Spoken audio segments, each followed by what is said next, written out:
want your car to start. So your car or your truck won't start. And before you get mad and start throwing things, goddamn pile of or think about your last trip to the mechanic shop. I know you did a brake job, but my air conditioning doesn't work. The mechanic must have broke it. I got some tips and tricks to help you out and maybe get your car even down the road one more time. So the first thing you want to do is open up your hood and pretend to know what you're looking at and find the engine. This makes you look like you know what you're doing. Pretend to be looking around trying to find the battery and keep looking until you find the battery. That's the battery right there. It looks like this. It's got a positive and a negative, and it's a gigantic rectangle square cube thing. That's a battery. Sometimes they even say battery on it. Non-spillage battery. That you know you're working with a battery. It's going to have a bunch of numbers here that make no sense to you, but this is a cold cranking amp, CCA, and what this number is 775. Now, if you put your key in ignition, and like nothing comes on, like nothing at all, no lights, no nothing, that means you left your lights on. Your dome light, your headlights, you left something on. This thing is dead as a doornail. It is no kaput. There is no juice in it, no life. It's over, it's done. You have killed the battery to the point where there's no more juice in it. And you're gonna have to charge it before you start it up. So what you need to do now is put a battery charger on it or jump the car, which we'll show you with jumper cables. And first thing you want to do is find what dome light left on your headlights and turn them off, and then let this thing charge for a while. That's your first tip. Nothing, dead as a doornail, it's your battery. So second scenario is, let's say you put your key in ignition and you hear a tick, tick, tick, tick, tick, tick, tick, tick, tick. You got a dead battery. That's a sign of you don't have enough juice to crank the engine over completely. It's just your solenoid trying to activate, going tick, tick, tick, tick, tick, tick, but not enough oomph to get the starter motor to turn over. Or if it just goes click, or flicker, or attempt to start, click, you have a dead battery. It doesn't have enough juice to start or turn your car over. It wants to, but it's out of energy. Now for you desert dwellers, you guys have it extra lucky down there with the car batteries, because car batteries hate the heat and the short trips. They hate the heat so much that you might as well buy a new battery every 2 years at the beginning of summer. We're talking about 120 degrees. It's not common to drive to the grocery store or the gas station, park your car, come back, and the darn thing is dead. So for you desert dwellers, just buy a new battery every 2 to 3 years, preferably every 2 years, beginning of summer. You won't have this problem. Get a battery with a good warranty, usually 3 years. That way, in case you're going through it, you can always replace the battery. After that, there's a prorate, and then the battery becomes cheaper. Now, this truck actually starts because it's a Chevy, the most dependable, longest-lasting truck on the road. Unlike the Ford guys, don't get me wrong, they're great customers. They bring their trucks in daily for repair. So you think you have a dead battery, and now what do? First thing you want to do is look at the battery terminals. Do they look corroded? Do they have green stuff all over them? Do the terminals loose? You want to wiggle them back and forth. And then the next thing you want to do is pick up a cheap multimeter. You can get them at a certain store with a 20% coupon. The thing actually works. I don't have a cheap multimeter. I have a Fluke.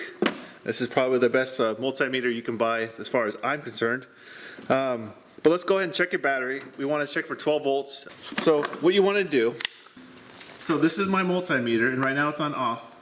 This is voltage, AC, alternating current, that is the up and down, and then you have DC, direct current. We want to put this on the voltage with the direct line, and that is direct current. It's a straight line because it's direct. Hopefully that helps you out. And it says right here, voltage, DC, and that's what we're going for because this is a DC battery.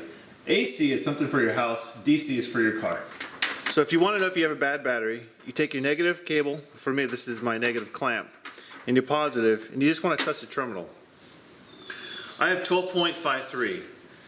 That's a good battery right there. Brand new, this thing was 12.64. This thing has been sitting here for roughly an hour. Anything below 10.5 that we're going to read here is going to be a dead battery for sure. It will not crank, it will not start. So sometimes you have a surface charge on the battery and it's 12.5 and your lights were dimming.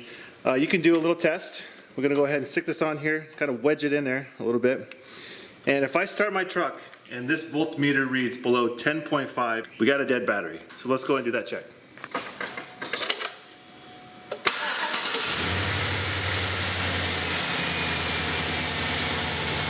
The battery never dropped below 10.5, plus the start of the truck.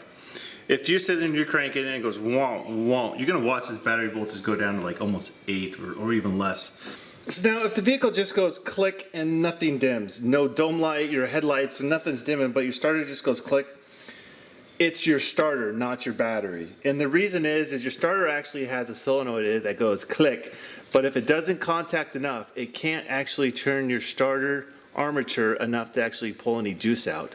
So it's a weird situation where you hear a click and no headlights, nothing dims.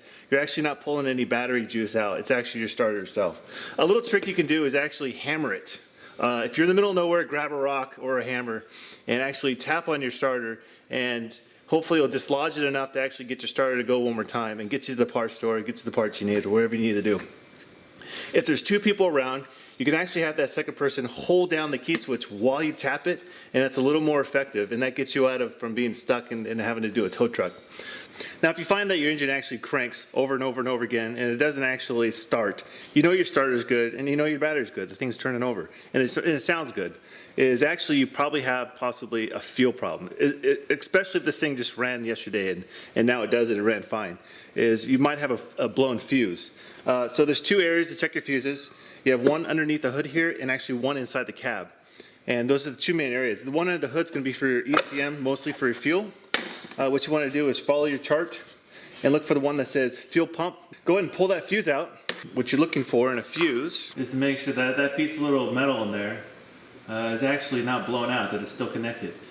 And if the fuse is fine, there's one more trick you can do. It's the same trick that you have with the starter. Because your fuel tank, your fuel pump, is a motor too. And sometimes you can actually tap that thing and get your car to run. So same thing, have somebody crank it and just start kicking the shit out of your gas tank.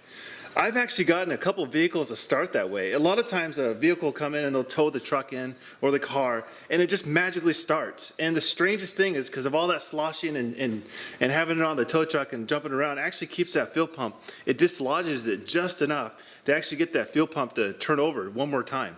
So if that's the case, go ahead and just start kicking your fuel tank. Now, hopefully you didn't run out of fuel. I hate to mention it, but check your fuel gauge. If it's broken, you have no idea. It might be reading full the whole time. You got to know if you got fuel in it. It happens. Fill it up with gas. I bet your car will run better.